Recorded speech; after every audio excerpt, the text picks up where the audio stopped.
Page 562. Fourth, worsening traffic condition. The right side on top, 21st January 2004.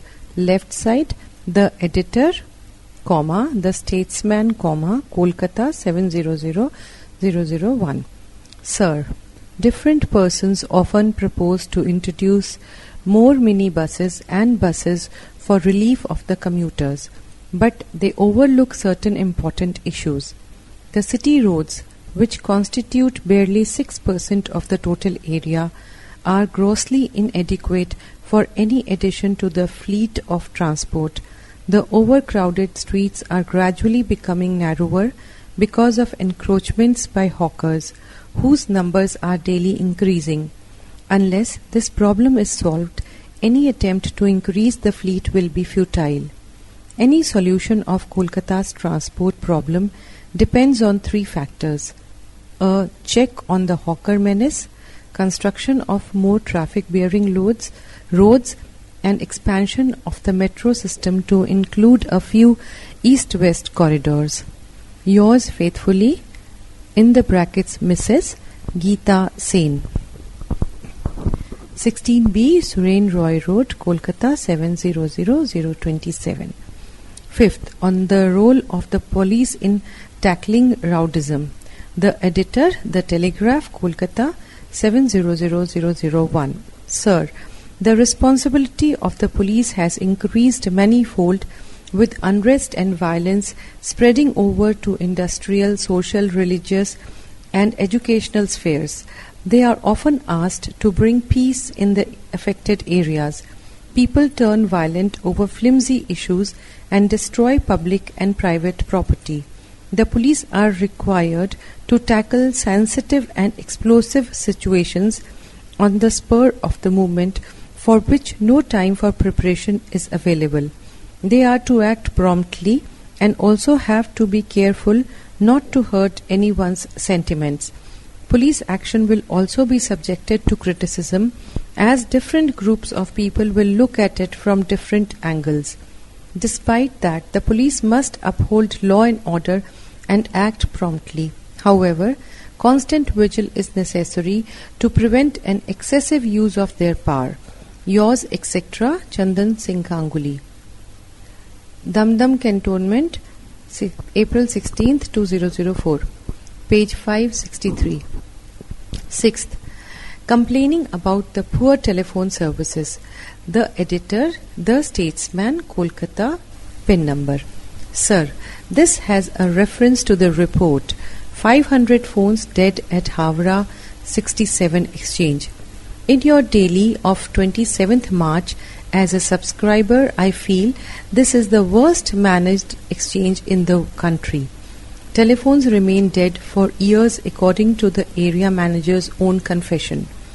Complaints, even to the highest level, yield no result. Surely digging is not the cause of the trouble. In my area, there has been no major digging work for over a year, but my telephone has worked for not more than a month during the past 1 year. The authority finds scapegoats in CMDA, CESC, Havra Municipality, and other bodies. The telephone authority is very prompt to pass the buck to these bodies without any hesitation. Surely people cannot suffer very long. Yours faithfully, Sanjay Sharma. Havra, 3rd April 2004. 7th, to the editor of a newspaper on the issue of bride burning. The editor, The Statesman, Kolkata, PIN number. Sir, kindly allow me to express through the columns of your esteemed daily my grave concern over the incidents of bride burning, which have recently become a serious problem in our society. During the last few years, many innocent lives have been lost, and nobody knows how many more are suffering in mental agony. Bride burning is the tragic outcome of the dowry system, a social evil very peculiar to our country. Greed for money and consumer articles and a sense of false vanity drive the grooms and their parents to demand dowry from the bride's parents, and they think this is to be a rightful and legitimate claim. Parents have to spend large sums of money to get their daughters married. Brides failing to meet the boy's demand at the time of marriage or afterwards are subjected to severe mental and physical tortures, which sometimes lead to bride burning. Bride burning is a severe crime and should be met with exemplary punishment. Dowry Prevention Act alone would not be able to eradicate this evil. What is needed is social awareness and a deep understanding of the duties and obligations associated with the institution of marriage. Marriage should not be taken as a bargaining exercise. Women should be educated properly so that they become conscious of their dignity and self-respect. Voluntary social organizations also have a great part to play to counter this great social menace. Yours faithfully, Gautam Chanda, Malda, 24th October 2004. Page number 564. 8th.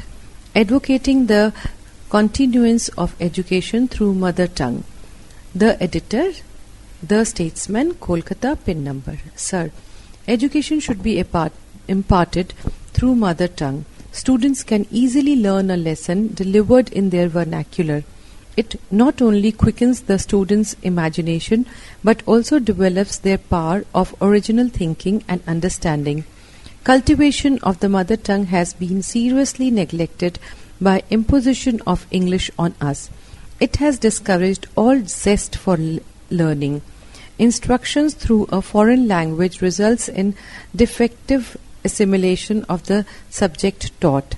Invariably, it leads to cramming and unintelligent memorization. The student's power of thinking is naturally crippled. In a word, instruction imparted through a foreign language dwarfs and stunts the mental growth of the children. They can never feel at ease with a foreign tongue. The loss of time and energy involved is also enormous. It is therefore essential that mother tongue should be the medium of education at school level. Yours faithfully, Swaroop Sen, Palpapara, Krishnanagar, 24th May 2009. Expressing your sympathy for the famine-stricken population in a foreign country. The editor, The Times of India, Kolkata, pin number. Sir, I was deeply touched by the news report Shadow of Death over Ethiopia. While it is of some consolation to learn that the Red Cross is doing its best to help the famine-stricken populace by providing sucrose, it is shocking to note that the death rate in the affected area is around 100 to 120 per day. To die for want of food at this time and age, when the world has advanced tremendously in science and technology, is a matter of shame for all mankind. Of what good is this so-called progress when we cannot provide the basic necessities of life to all? Nature has provided us with the necessary resources. We have only to apply our intelligence to explore these to the fullest advantages of mankind. It is a pity that today the developed nations are vying with one another in stockpiling dangerous nuclear weapons for the destruction of mankind. If only they would make a concrete effort for peace and development and turn to the needy countries with helping hand. Yours faithfully, Pannalal Dasgupta, Gulsi, 24th January 2004. Page 565. 10th. Commenting on frequent traffic dislocations in Kolkata and giving some concrete suggestions for improvement. The editor, The Telegraph, Kolkata, pin number. Sir, the traffic jams and dislocation of traffic have become a regular feature of Kolkata life. Explosion in population and vehicular traffic without any corresponding increase in road capacity has brought the city to such a mess. Almost every day long processions are brought out in the main thoroughfares. These dislocate the traffic and put people to severe inconveniences. trams, buses and cars come to a grinding halt and commuters look on helplessly. Everyone is affected. The ladies and children are the worst sufferers. Even ambulance vans and fire brigade vehicles are not spared. They are very often late in arriving at the hospitals or the affected spots. People miss trains and scheduled flights. In short, normal city life stands paralyzed. The problem should be faced on war footing. Stringent enforcement of traffic rules and heavy penalties for violation should be enforced. Plying of commercial vehicles through the main thoroughfares should be totally banned during daytime. To prevent heavy lorries from entering the city, truck terminals should be established on the outskirts of the city. Restrictions should be imposed on processions and public demonstrations, prohibiting them to come out on the main roads. Processions, if at all permitted on the main roads, must move in a single file, keeping the other half open to traffic. Hawkers must be removed from pavements. The above measures, if implemented properly, will go a long way in alleviating the sufferings of the people. Yours faithfully, Nirmal Bajpayee. 5/1B Stephen House, BBD Park, Kolkata 7, pin number 6th October 2004. 11th. Highlighting the inconveniences caused by waterlogging in some parts of your locality during the rains. The editor, The Statesman, Kolkata, pin number. Sir, the residents of Central Park at Jadhavpur shudder to think of the miseries awaiting them in the coming months. There is no proper road drainage system in this area. With the onset of monsoon, the roads in the locality become waterlogged. They turn into virtual water pools after a shower. Ruts and potholes add to the miseries. With such waterlogging, repair work of the roads can hardly be taken up. The roads become so dangerous that it becomes impossible to walk on them. The children and the old people are the worst sufferers. Rickshaws and taxis are most unwilling to ply on these roads. The residents of the area are thus put to great inconveniences. Repeated appeals to the municipal authorities have borne no result. What is needed is construction of roadside drains leading to some outfall. Through your column, I once again appeal to the authorities to take actions for removing this waterlogging. Yours faithfully, P. Roy. On the left side, date and address of the sending person. 12th. Appeal for help for flood victims. Right side on the top, address of the person sending the letter. Left side, the editor, The Daily Telegraph, Kolkata, pin number. Sir, the recent flood in West Bengal caused serious devastation throughout the state. Hundreds of villages have been swept away, killing men and cattle and rendering millions homeless. Standing crops have been totally destroyed. The total estimated loss stands at rupees 50 crore. The sufferings of the victims know no bounds. In this hour of great tragedy, what is needed is the unstinted help and support of the fellow countrymen. We, a registered charitable organization, are collecting funds to buy food, clothing and other relief materials for the affected people. Through this column, we appeal to the people to contribute generously towards the relief fund. Or checks may be drawn in favor of Secretary, Nabarum Charitable Mission and sent to the above address. Yours faithfully, B. Mitra, Secretary, Nabarun Charitable Mission. 13th. Discomforts caused by the use of microphones during religious festivals. Right side on the top, address of the sendee and date. Left side, the editor, The Telegraph, Kolkata, pin number. Sir, our festivals, and there are quite a few of them in the Hindu calendar, are becoming a nightmare. I don't know who first thought of the idea of using the mics on such occasions. However, the fashion has caught on. I don't understand how the mics add to the gaiety of the festival. They blare out nothing but cheap film songs at all hours of the day and night. As my house is within 100 meters of one such puja pandals, you can well imagine how disturbed I feel. Short of plugging my ears, I find it impossible to get a wink of sleep at night. It is nerve-wracking, and after a sleepless night, nobody can do an honest day's work. You cannot protest. It will be perhaps going against the public sentiment. Besides, the local rowdies are there to bully you if you do so. In the old days, the religious occasions had a grace and dignity of their own. Now they are getting more and more noisy. There is every need for education of public taste in this matter of religious festivals. Through your esteemed column, I would request every young citizen to be thoughtful and to refrain from using microphones indiscriminately. Yours truly, Nripendra Kumar Roy. 14th. Suggesting measures for improvement of games and sports at national level. Right side up, the address of the sendee and the date. Left side up, the editor, the Telegraph, Kolkata pin number.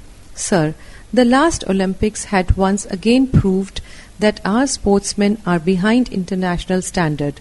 The dismal show of our players in international meets is a regular affair. While other countries are marching ahead in sports and games, we have hardly been able to improve our standard. The reasons for the failure of our sportsmen are: A. Lack of physical fitness and stamina. B. Poor and age-old training method. C. Non-availability of modern field and track equipments like fiberglass poles for pole vault, runners, spikes, balanced bullets, tartan tracks, polygrass, etc. D. Lack of proper encouragement from different quarters. In team events like football, basketball, volleyball, etc., we are nowhere near the international standard. We have already lost in hockey, in which we were world champion till the other day. What is needed is a new and scientific approach towards improving our sports. We should change our style of play and start playing on polygrass or astroturf grounds to face stronger opponents. Intensive coaching under internationally experienced coaches and adoption of scientific methods with modern equipments will go a long way in improving our standard. Last but not the least, we should catch the players young as is done in other countries. Yours truly, Gaur Majumdar. Page 568. 15th. A letter to the editor of a newspaper expressing concern for rise in the prices of foodstuff and all essential commodities. Chandranagar, right side up and the date. Left side up to editor, the Statesman, Kolkata and pen number. Sir, the ever-increasing price of the bare necessities of life have now become a headache to most of the people. Rice sells at rupees 20 per kg. Vegetables are also dear. Fish and meat are beyond average man's reach. The prices of clothes and medicines and other essential commodities are also increasing by leaps and bounds every day. Monthly income of the people remaining the same, this price rise is causing much hardship to everybody. The poorer section of the society is fighting for survival. The middle and lower middle class people are finding it very hard to make both ends meet. Government should take necessary steps immediately to bring down the price of every essential commodity. Yours truly, Nandini Saha. 16th. Expressing reaction and concern over the recently organized dacoities in some parts of West Bengal. Right side on the top, address and the date of sendee. And left side up, the editor, the Statesman, Kolkata pin number. Sir, for some time past there have been incidents of organized dacoities in some parts of West Bengal. Kolkata and its neighborhood are the worst sufferers. Such incidents were very rare so far, but for the last few months they have increased so much that everybody feels concerned about his safety. Coming in groups, the dacoits would attack the households and take away everything at gunpoint. A few people have lost their lives in trying to resist them. People driving along the EM bypass in late hours of night often become the targets of such heinous crimes. They are relieved of all their possessions. It appears the dacoities are committed in a pre-planned manner. To isolate the victims completely, electricity and telephone connections of the houses are cut off. Because of the panic created, hardly anyone dares to come forward to help. The police have not been able to cope with the situation. The crimes are committed with impunity. In many areas, the local youths have formed groups to put a check on this. It is time the government took strong measures to stop such dacoities and instill a sense of security into the people. Yours faithfully, Raymond Ray. Page 569. 17th. Problem of frequent load shedding. Right side up, address of the sendee and date. Left side up, the editor, the Telegraph, Kolkata, pin number. Sir, frequent load shedding in the city and suburbs has made our life miserable.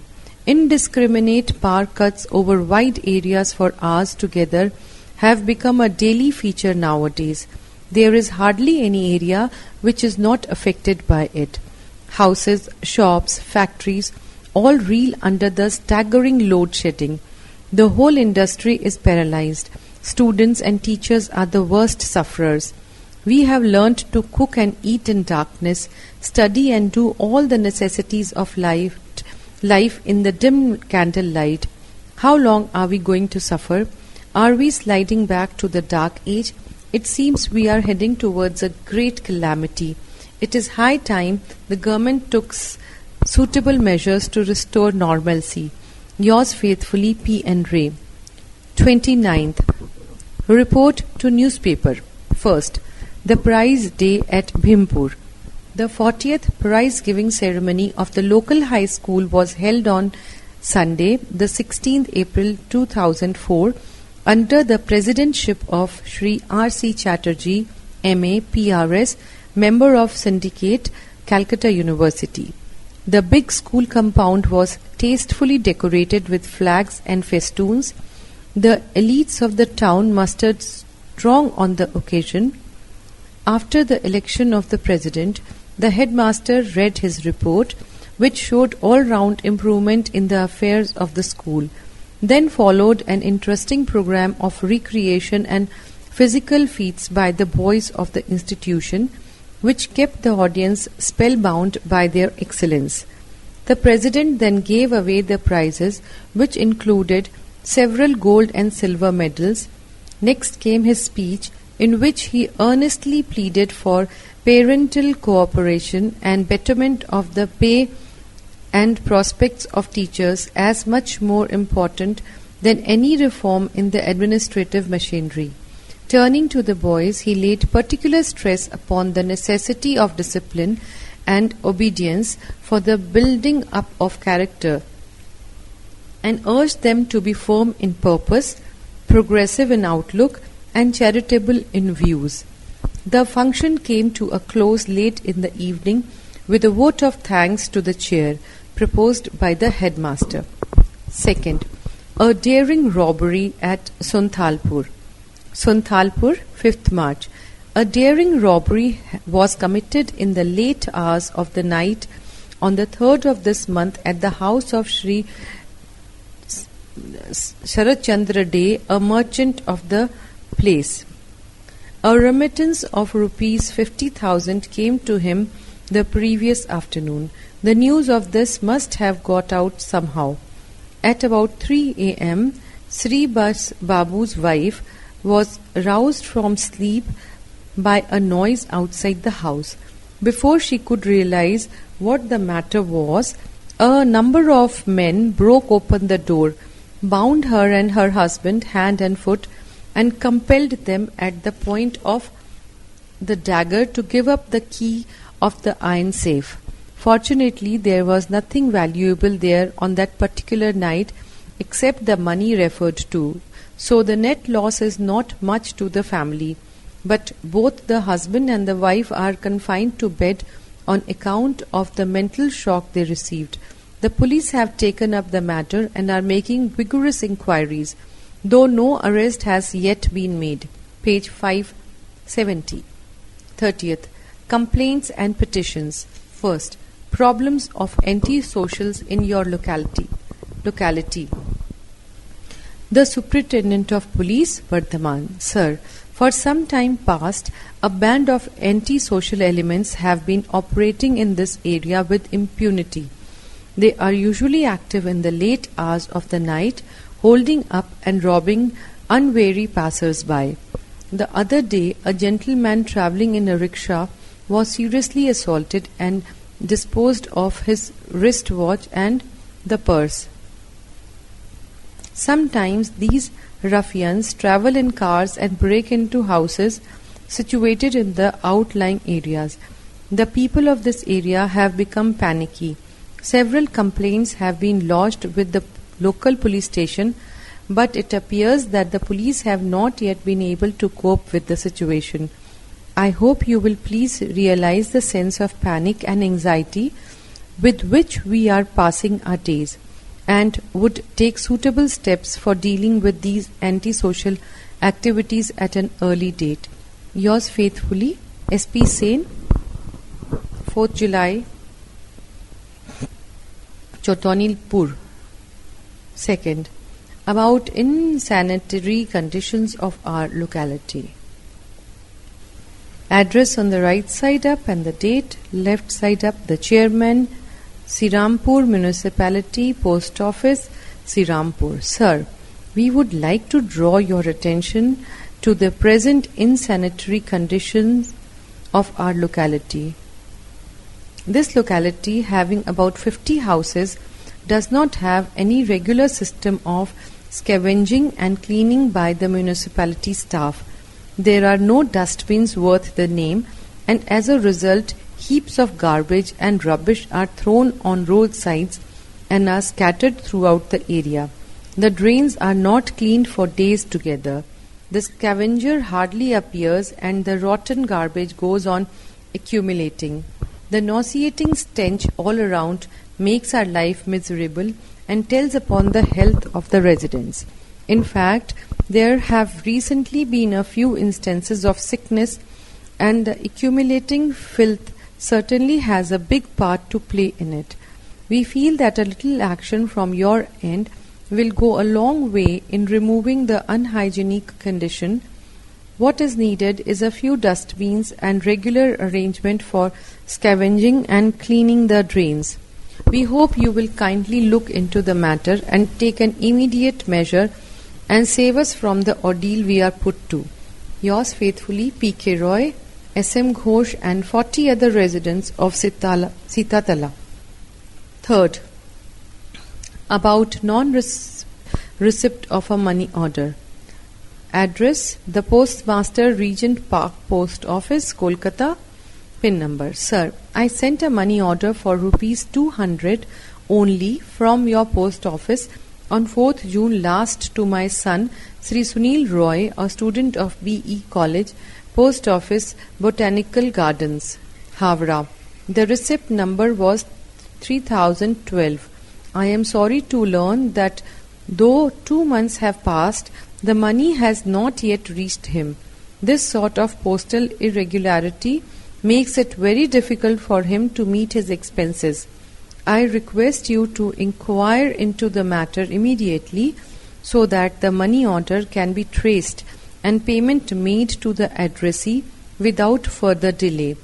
Awaiting your reply and thanking you, yours faithfully, Subodh Roy.